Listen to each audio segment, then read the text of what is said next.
어떤 사람이 큰 잔치를 베풀었습니다. 15절에 보면 그 큰 잔치가 하나님의 나라에서 떡을 먹는 자가 복되도다라고 되어 있습니다. 하나님의 나라죠. 하나님의 나라. 하나님의 나라를 한문으로 하면 천국이라 그럽니다.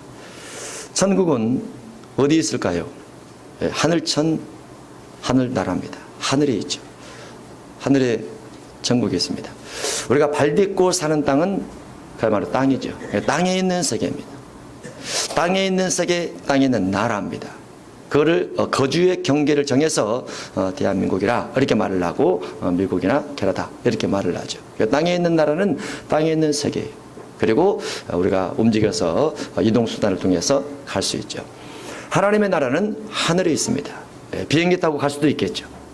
비행기 타고. 그런데 너무나 멀리 있어서 못 갑니다. 영혼으로만 가게 되죠. 주님의 나라는 그 하나님의 나라에서 떡을 먹는 자가 복되도다라고 되어 있어요. 하나님의 나라에서 떡을 먹으려면 예수님께서 16절 이하를 말씀하신 것을 기억해야 됩니다.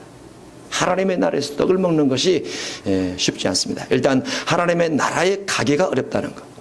그 나라에 가면 떡을 먹을 수 있다는 것. 예수님께서 장차 구름을 타고 재림하시죠. 구름을 타고 재림하시면 구름 위로 우리가 올라가서 주님을 영접하고 거기서 혼인잔치 기약을 준비를 합니다. 그리고 혼인잔치를 전진한국에서 하게 되죠. 그러면 구름 위에서 혼인잔치를 준비하면서 혼인잔치를 언제부터 준비합니까? 보통 결혼을 서로 약조를 하고 약조하면 결혼을 준비를 하죠. 예식을 준비를 합니다. 지금이야 음식점에서 다 해서 돈만 내면 되지만은 예전에 집에서 다 준비했단 말이죠. 멍석 깔아놓고 대문단장하고 밴드칠하고 또 도배하고 다 했단 말이죠. 저 어렸을 때 기억해도 그런 준비들을 하는데 혼인잔치를 준비를 하는 그 과정 속에 이와 같은 내용이 쭉 들어가 있습니다.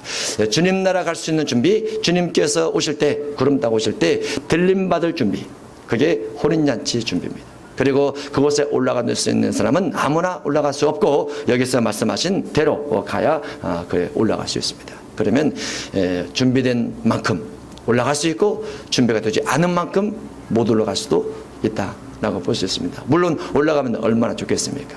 그런데 준비되지 않고는 절대로 올라갈 수 없는 것이 그곳이라고 볼 수 있죠. 이것은 믿는 사람에게 하는 말이고 믿지 않는 사람에게 하는 말은 아닙니다. 믿음의 사람들은 하나님의 나라 천국의 떡을 먹을 준비를 해야 된다라는 거죠. 그래서 어떤 사람이 큰 잔치를 베풀고 많은 사람을 초청했습니다. 잔치가 큽니다. 하나님의 나라에 들어가기 위한 잔치가 커요. 신랑 되신 예수님 한 분, 신부인 아담으로부터 태어난 모든 죄사함 받은 믿음의 사람들이 그곳에 올라갑니다.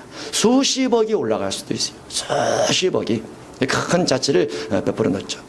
하나님의 나라에 대한 소식을 교회에서 쭉 말을 하죠. 요즘은 하나님의 나라 별로 관심 없습니다. 교회에서 천국 별로 관심이 없습니다. 어떻게 하면 자녀가 잘 되나? 이것이 관심 많습니다. 어떻게 하면 건강이 잘 되나? 이게 관심이 많습니다. 제가 메일이 들어왔어요. 저에게 어떤 메일이 들어왔는데 무슨 내용이 들어왔냐면 미국하고 캐나다 이런 지역에서 나팔 소리가 들리는데요. 나팔 소리가 하늘에서 나팔 소리가 들린다고. 그 누가 녹음을 했어요. 녹음을 해서 허공에다 대고 녹음을 했는데 녹음된 것이 메일이 들어왔어요. 그런데 진짜 나팔 소리 같아요. 그래서 제가 우리 공부하는 미국 그 아리조나 목사님에게 물어봤어요. 이 소식 들었냐고. 그렇다는 거예요. 들린다는 거예요. 성도를 와서 말을 한대요. 어디서 누가 낸 건 아닌데 하늘에서 나는 소리가 꼭 나팔 소리처럼 들린대요. 그것이 여러 번 반복적으로 들렸다는 거예요. 그래서 어떤 분들에게 말을 했어요. 무관심이에요. 관심이 없어요. 주님이 오는지 나팔 불고 오는지 마지막 때 구름 타고 오는지 관심이 없어요. 관심 있는 분들이 많지가 않아요. 별로 놀라지도 않습니다. 이제 아주 그런 소리가 들리고 그런 부분이 사입이냐 이단이냐 잘못된 것이냐 잘 들린 것이냐 어쨌든 들리긴 했잖아요. 누군가 녹음을 하고 그리고 방송국에 누군가 막 전화를 해서 그 소리가 무슨 소리인가 막 비판하셨대요. 그런데 어쨌든 들렸다는 거죠. 우리가 주님께서 구름 타고 오실 때는 그 소리가 안 들릴 수도 있어요. 사회적으로는. 물론 믿는 사람과 정말로 회개해서 알곡대 준비가 된 사람은 들릴 수도 있다고 봅니다. 마지막 나팔이 호련히 순식간에 변화돼서 구름 위로 올라가기 때문에 그렇지 않으면 이 땅에 다 남아있게 되죠. 남아있게 되면 계시록 14장 17절 이하에 하나님의 심판이 진행이 쭉 되면서 16장 대조 심판, 17장 음녀 심판, 18장 바벨론 심판, 19장 전 세계 모든 왕들에 대한 심판, 국가들에 대한 심판이 진행되는 그 속에 들어가죠.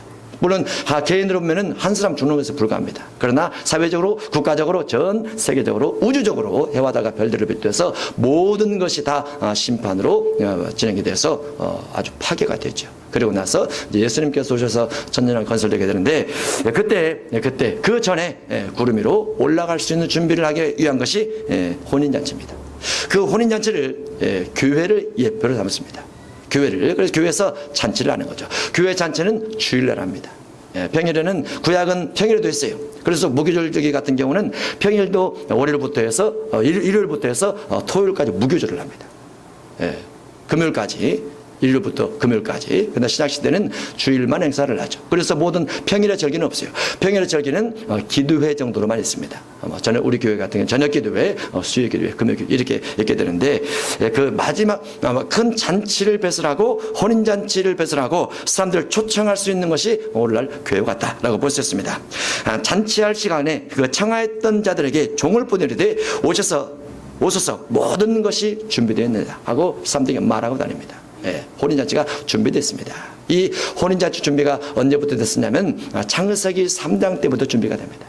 그래서 창세기 3장 때부터 아담에게도 하나님 말씀하시고, 노아에게도 말씀하시고, 모세에게도 말씀하시고, 또 계속 여호수아에게도 계속 말씀하시고, 시대마다 모든 사람들에게 하나님 말씀하십니다. 그 나름 말로 하나님은 천국을 어느 한순간 마지막 시대를 위해 준비한 것이 아니고, 하나님께서 인간을 만들었을 때부터 천국에 대한 준비를 했고, 인간이 만들어진 이후부터 하나님은 그들을 위한 지옥도 준비해 놓으셨다라고 볼 수 있습니다. 하나님은 양면성이 있습니다. 천국을 준비해 놓으신 멋진 하나님이기도 하고, 심판을 준비해 놓으신 재판장 하나님이기도 하다라고 볼 수 있어요. 그래서 천국 아니면 지옥입니다.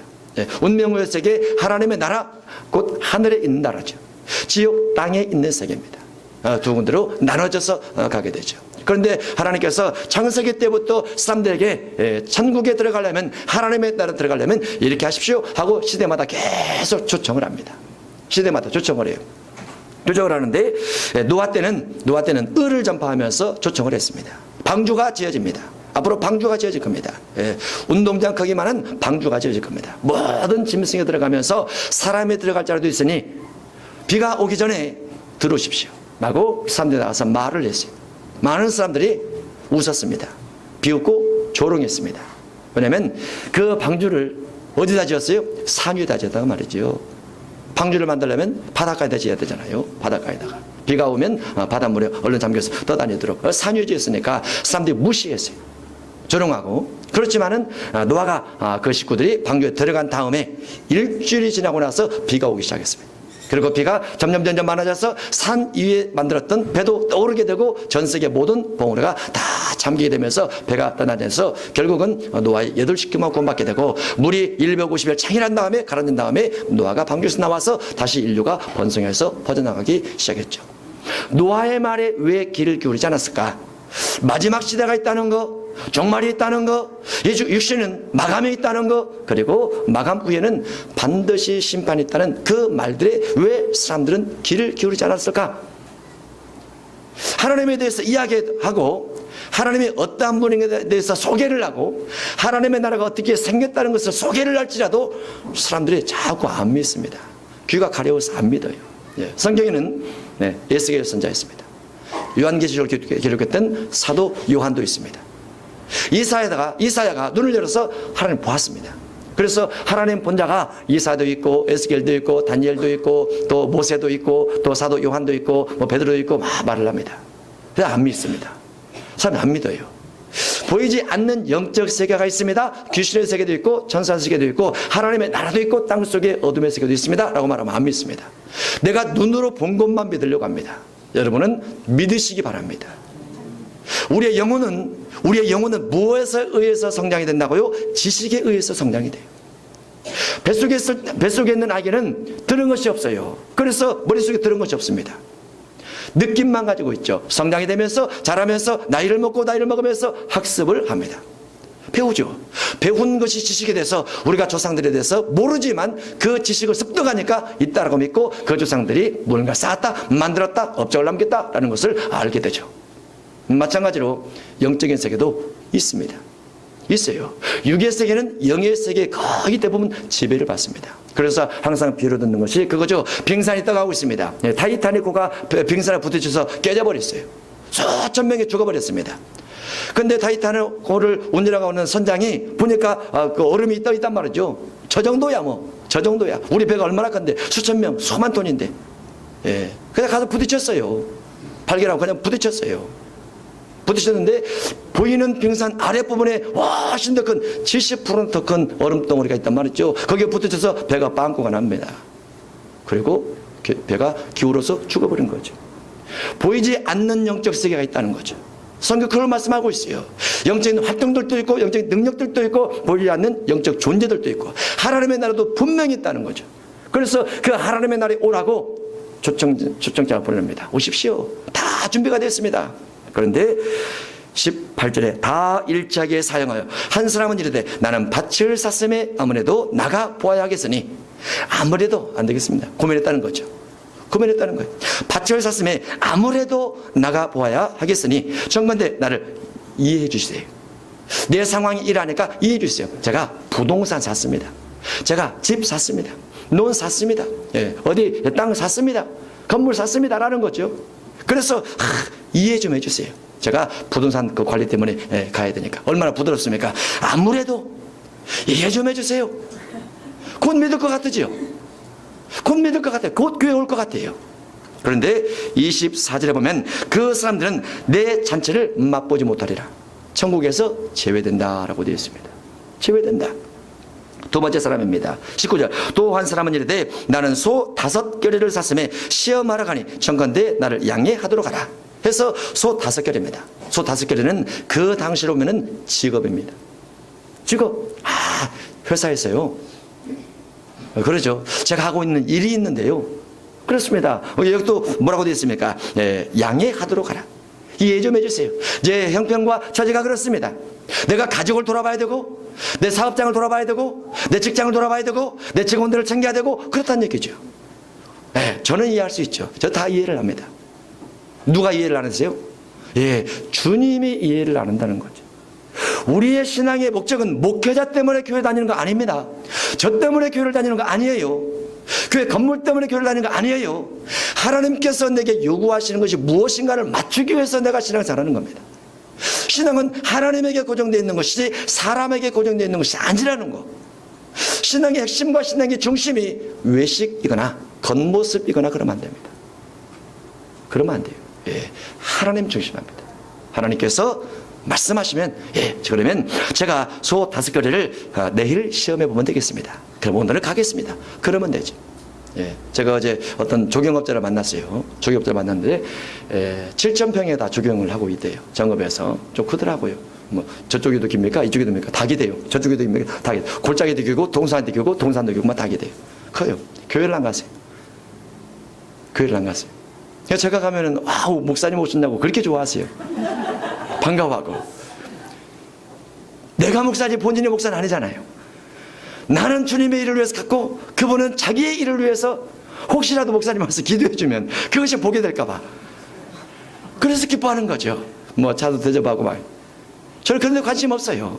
먹고 또 먹고 또 먹고도 다 배설될 뿐이죠. 그와 같은 것들은 왜 그 사람이 교회를 가지 않을까? 육의 것에 만족하는 거죠.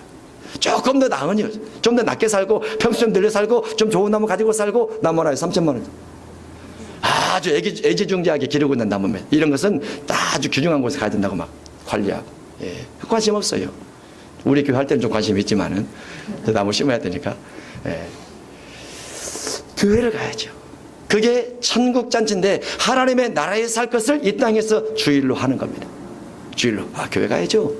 교회 가는 거 별로 어렵지 않습니다. 가려고만 갑니다. 안 가려고만 안 갑니다. 생각 바꾸겠죠. 가야지. 예, 내가 바쁘더라도 사업이 바빠도 공부가 바빠도 그래도 교회를 가야지. 가서 예배하고 아니면 오후에라도 일을 해야지. 이렇게 생각하면 얼마나 좋습니까? 예, 근데 소 5겨레를 5겨레면 10마리입니다. 한 마리에 300만 원씩입니다. 3,000만 원입니다. 큰 돈이죠. 소 5겨레를 샀음에 시험하러 가니 청건대 양해하더라. 사람은 이해하지만 주님은 이해하지 못한다는 것. 20절 또 한 사람은 이르되 나는 장가 들었으니 그러므로 가지 못하겠노라 하는지라. 결혼 얼마나 소중합니까? 예, 결혼 때문에 교회 가기 어렵습니다. 결혼 다 끝나고 가겠습니다. 다 하고 가겠습니다. 예, 그러나 그 결혼은 본인을 위한 결혼이지 하나님을 위한 결혼은 아닙니다. 우리가 신앙의 가치에서 세상의 가치에서 가장 중요한 것은 하나님의 제일입니다. 결혼하고 부모가 있다 할지라도, 자녀가 있다 할지라도, 물질이 있다 할지라도, 육신의 건강이 있다 할지라도 하나님이 항상 제일이에요. 왜 그렇습니까? 하나님이 내 삶을 중환하시고 축복하시고 이끌어 주셔야 우리의 삶이 복이 될 수가 있어요. 복이 될 수가 있어요. 그래서 하나님 제일주로 갈 때 그것을 신앙인이라 그리스도인이라 교회 다니는 사람이라 이렇게 말을 하지, 하나님 제일주의가 아닌 내 삶을 위해서 하나님을 이용해서 가는 것은 신앙이 아닙니다. 그건 종교인이에요. 종교인. 고등학교 교사, 역사교사 선생님 만났어요. 한 주간에. 부인은 열심히 신앙생활 합니다. 본인 안 다녀요. 그래서 왜 안 다니십니까? 그랬더니 교회에 대해서 불평이 많대요. 어렸을 때 열심히 다녔대요. 예. 체험도 했대요. 뭔가 누가 어떤 목사님 안수를 해줬는데 몸병이 싹 나왔대요. 그런데 낫는 것은 한순간인데 이게 말씀에 대한 지식이 들어오는 건 아니잖아요. 병이 낫는다고 해서 지식이 들어오잖아요. 하나님이 누구고 예수님이 누구고 예수님 피를 통해서 어떻게 죄사함받고 이게 들어오는 건 아니에요. 그냥 병이 낫는 것만 들어왔던 거죠. 그분께서 하는 얘기가, 제가 교회를 안 가는 이유가 여러 가지 있습니다. 구약의 하나님은, 내가 성경을 많이 읽었는데 구약의 하나님은 왜 이렇게 많이 사람을 죽이는 겁니까? 그래서 안 갑니다. 그러는 거예요. 성경을 많이 읽었대요. 근데 구약의 하나님의 사람을 많이 죽여서 그것이 싫어서 안 간대요. 그래서 설명을 해줬어요. 아담 때 전 세계 인구가 한 명 있었습니다. 얼마나 외로웠을까요? 그거 생각해 보셨습니까? 지구상의 인구가 한 명밖에 없는데, 자기 외에는 하나도 없는데 얼마나 외로웠을까요? 하나님께서 외로움 때문에 돕는 자를 붙여줬습니다. 하와입니다. 자녀를 낳았습니다. 930까지 계속 낳았습니다. 낳다 보니까 자식은 다 사랑한데 저놈이 악한 놈이요, 저놈이 나쁜 놈이요, 저놈이 살인자요, 저놈이 아버지 고자질한 놈이요, 막 생기는 거 자녀가. 그래서 아버지 마음이 어떻습니까? 야, 그렇게 악한 일 하지 말고 선한 일을 하라고 다독거리고 말을 하고 훈계하고 교훈함에도 불구하고 왜 자꾸 악한 일을 하냐? 너 이리 와! 하고 아버지가 형제간에 자꾸 싸움이 나니까 데려와서 종아리 쳤단 말이죠. 근데 이 종아리 맞은 아들이, 아버지 감사합니다 하면 얼마나 좋아요. 뛰쳐나가가지고 세력을 만들었네. 세력을 만들었어. 아버지 나와! 그랬단 말이죠. 아버지 나와. 그게 카인이에요. 노아 홍수 후에 함 자손들이고, 아버지 나와. 하나님 어디가 있냐 말이죠. 내 힘이 최고고 세상 다 보라고 내 힘 아래 굴복되지 않는 사람이 누가 있냐고, 나오라고. 아버지가 화를 내서 진누의 군대를 파견해서 그 사람을 멸했단 말이죠. 그게 구약의 전쟁이에요. 까닭없이 죽인 것이 아니고 죄 있는 사람의 죄가 범람하고 죄 있는 사람의 죄가 선한 사람을 핍박하고 억압하니까 하나님께서 참고 기다리다가 수천 년 동안 참고 기다리다가 멸망시켰어요. 근데 사람은 하나님의 그 마음을 생각하지 않고 왜 하나님께서 사람 죽였느냐 이것만 생각하는 거죠. 죄성은 우리에게 있는데 선하신 하나님의 핑계를 다 대는 거예요. 제가 그 말을 해주세요. 바로 입을 딱 다물더라고요. 네, 하나님의 마음을 헤아릴 수 있는 거, 그게 신앙이라는 거. 신앙이라는 거. 하나님께서 사람을 다 보내서 오라고 그랬어요. 핑계대고 안 옵니다. 21절, 종이 돌아와 주인에게 그대로 구하니 이 집 주인이 노하여. 하나님께서 화를 내는 거예요. 왜 잔치를 마련해 놓고 오라고 하면 안 오는가? 왜 안 오는가? 오라고 하면 와야지. 왜 안 오는가? 주인이 노하여 그 종에게 이르되 빨리 시내 거리와 골목으로 나가서 가난한 자들과 몸 불편한 자들과 맹인들과 저는 자들을 데려오라. 똑똑한 사람들은 안 오고, 돈 많은 사람들은 안 오고, 성공한 사람들은 안 오고, 뭔가 마음이 좀 연약하고 뭔가 마음이 좀 여리고 뭔가 육신적으로 부족한 사람들을 데려오라 라고 주님께서 말씀하셨어요. 이 부분이 신학입니다. 구약의 하나님은 성전 안에 이방인 못 들어옵니다. 병든 자 못 들어옵니다. 한쪽 부족한 사람 못 들어옵니다. 제사장도 레위인도 그와 같은 사람들은 아버지 할아버지가 수십 년 동안 수백 년 동안 레위지파 제사장지파에 있음에도 불구하고 몸이 조금 부족하면 절대로 성전에 들어갈 수 없어요. 절대 들어갈 수 없어요. 왜냐하면 구약 성경은 육신적 거룩함이 천국의 예표입니다. 반대로 신약 성경은 마음의 거룩함이 천국의 예표예요. 그래서 신약 신들은 마음이 달라지지 아니하면 절대로 천국이 안 되는 거예요. 육신이 부족할지라도. 그래서 마음이 연약한 장애인들을 다 불러서 교회에 불러들이는 겁니다. 여러분 교회를 다니면 왜 우리 교회는 가난하고 병든 사람만 있는가 그런 생각 들죠. 우리 교회만 그런 거 아니에요. 다 그래요. 혹시 모르겠어요. 대통령 나온 교회는 그 대통령의 줄을 좀 대기 위해서 뭔가 이렇게 얻기 위해서 하나님께서 교회에 불려드린 사람은 자 어떤 사람입니까? 21절에 가난하고 몸 불편하고 맹인이고 저는 자들이 교회를 오는 거예요. 근데 천국에서 이들의 모습은 아름답게 빛이 납니다. 수조 원을 가지고 병원에 들어가서 입원을 해서 심근경색 뚫어도 못 가지고 가요. 못 가지고 가지요. 천국에 자리 없어요. 왜 그렇습니까? 원불교라 자리가 없어요. 천국에. 거기는 원불교인이 가는 데로 가야 돼요. 운명의 딱 세계가 하나밖에 없습니다. 그래서 심령 중심으로 주님께서 육신이 어려울지라도 육신이 불편할지라도 그들을 다 불러드립니다. 22절 종이 이르되 주인이여 명하신 대로 하였으되 다 불러왔습니다. 우리가 전도하면서 불러오죠.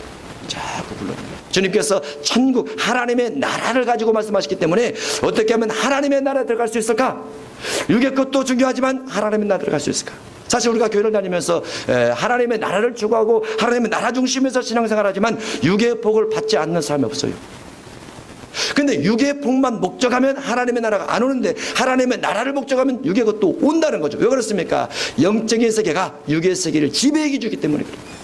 영적의 강력한 힘이 육체의 연약한 힘을 지배해 주기 때문에 육체적인 복을 얻어낼 수 있는 겁니다. 그러나 육의 것만 지배를 하면 여기에서 욕심이 생겨요. 시기와 질투가 생겨요. 그럼 하나님께서 복을 줄 수 없는 거죠. 그래서 말씀이 하나님 나라 중심으로 신앙도 하나님 나라 중심으로 가야만 우리가 육으로 복을 만나볼 수 있죠. 22절 종이 이르되 주인이여 명하신 대로 하시되 아직도 자리가 있나이다. 주인이 종에게 이르되 길과 산 울타리로 나가서 길이 무엇입니까? 노방전도입니다. 노방전도. 산 울타리가 어디에 있습니까? 예전에는 동네 울타리가 있어요. 동네를 다니는 겁니다. 산도 다니고 동네도 다니고 길도 다니고 노방도 다니고 학교도 다니고 모든 사람이 있는 곳에 가는 거죠. 나가서 사람을 강권하여 데려다가 내 집을 지어라. 강권이라는 단어가 나와요. 저는 강권하는 거 별로 안 좋아합니다. 하도 강요를 많이 당해가지고 그래 안 좋아하는가 봐요. 근데 영혼을 다루는 관점에서 전혀 아니라는 거. 영혼이 살아야 되는 관점에서 전혀 아니라는 거. 왜냐하면 살지 못하니까. 영생을 얻지 못하니까. 육신적 삶에도 끊임없이 마귀의 미혹을 통해서 어려움을 겪으니까 이와 같은 것들을 해결해 주기 위한 부분이 여기에 들어있으니까 강권해야 된다. 영혼 구원에 대해서만큼은 교회 다닐 수 있도록. 그래서 교회를 가십시오. 교회를 가야 됩니다. 반드시 다녀야 됩니다. 우리 교회 오십시오. 아니면 다른 교회라도 꼭 가십시오. 주일날 빠지지 말고 다니십시오. 신앙을 붙잡아야 육신적 삶에도 복이 옵니다. 성경을 읽어야 지식과 지혜도 뛰어나게 됩니다. 라고 강권해서 자꾸 말을 해줘야 돼요. 신앙이 성장이 되면 육신도 사라지게 된다는 거. 하나님 말씀에 들어가면 미래에 꿈이 생긴다는 거. 기도를 하게 되면 성령이 일해서 능력적 삶을 살고 힘 있는 삶을 살게 된다는 거. 그것이 성경에서 강권하라 라고 되어 있어요. 강권하면 안 믿는 사람이 비난합니다. 그러면 마태오 5장 10절에 상급이 된다라고 되어 있어요. 상급이 된다. 조롱, 희롱, 핍박을 받을수록 상이 크다라고 되어 있습니다.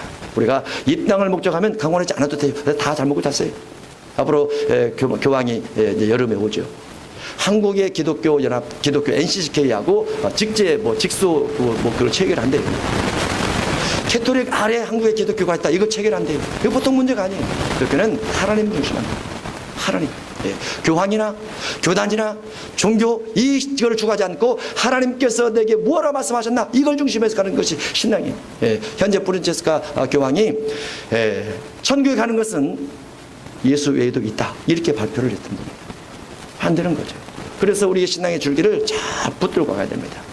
하나님 중심한 신앙, 하나님의 나라 중심한 신앙이 되어서 여러분이 전국잔치, 혼인잔치에 꼭 참여하기를 바라고 귀한 열매가 맺어지기 위해서 기도한다면 귀한 복을 받고 영생과 환경의 복을 받을 줄로 믿습니다.